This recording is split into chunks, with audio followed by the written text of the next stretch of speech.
Du 23 au 30 septembre, 50 Gersois prennent la direction du Soleil pour un séjour à NCV en Ardèche.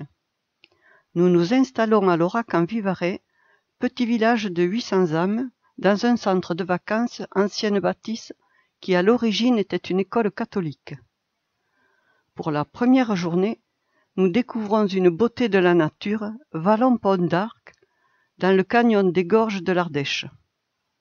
Durant des millénaires, l'eau a creusé le calcaire jusqu'à le traverser et formé ce pont naturel où des milliers de touristes le contemplent lors de leur balade en canoë.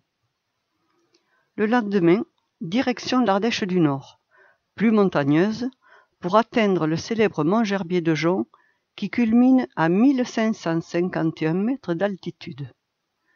C'est ici que naissent les trois sources de la Loire. Au retour, nous découvrons une région montagneuse couverte de forêts de sapins, d'érables et surtout de châtaigniers, autrefois appelés arbres à pin.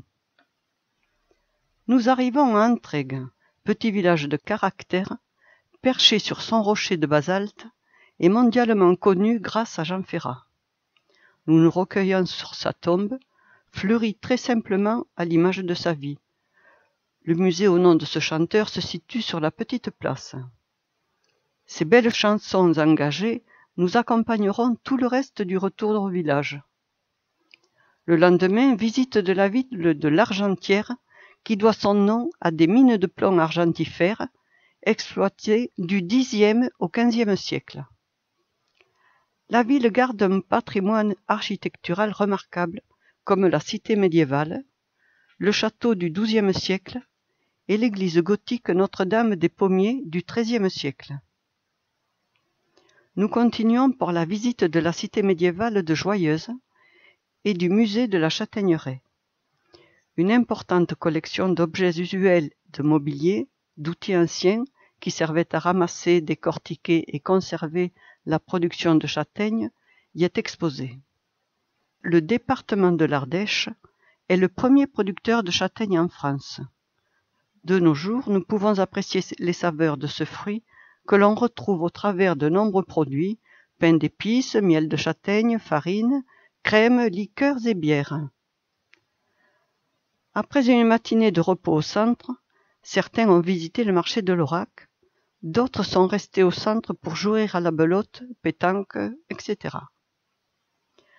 L'après-midi, découverte de la caverne du Pont d'Arc, réplique de la grotte Chauvet, découverte en 1994 dans un méandre de l'Ardèche par les spéléologues Chauvet, Brubel et Hilaire. Le site comporte 1 millier de peintures, gravures, dont les thèmes abordés sont animaliers. Nous nous arrêtons ensuite à Balazuc, petit village médiéval classé parmi les plus beaux de France. Les maisons sont regroupées autour du château féodal du XIe siècle. Les petites rues tortueuses et escarpées, où se succèdent arcs-boutants, passages voûtés avec petits escaliers, ne nous facilitent pas la visite de ce vieux village.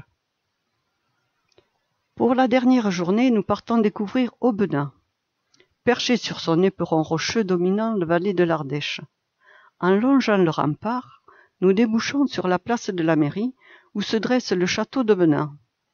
Nous découvrons les fenêtres à meneaux, les tourelles et sa toiture en tuiles cirées.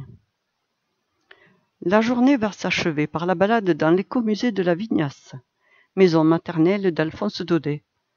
C'est une imposante bâtisse du XVIIIe siècle, entourée de cèdres. Le guide nous dirige vers une grande pièce où de nombreux objets évoquent une magnanerie. On y cultivait le mûrier blanc pour nourrir le ver à soie. On y confectionnait les pelotes en fil de soie qui étaient envoyées à Lyon pour le tissage. Joyeuse était une ancienne capitale de la soie. Après une imposante collection d'outils agricoles concernant le travail de la vigne, la fabrication d'huile d'olive, etc., nous terminons la visite dans l'espace consacré à l'homme de lettres pour y découvrir le bureau, meubles, portraits et objets personnels de l'auteur des lettres de Montmoulin. Nous quitterons enfin ce département les yeux remplis de magnifiques images et d'excellents souvenirs sur cette Ardèche. Merci à tous les participants de ce groupe, très convivial et participatif, plein de bonne humeur, qui souhaitent l'année prochaine redécouvrir une autre région française.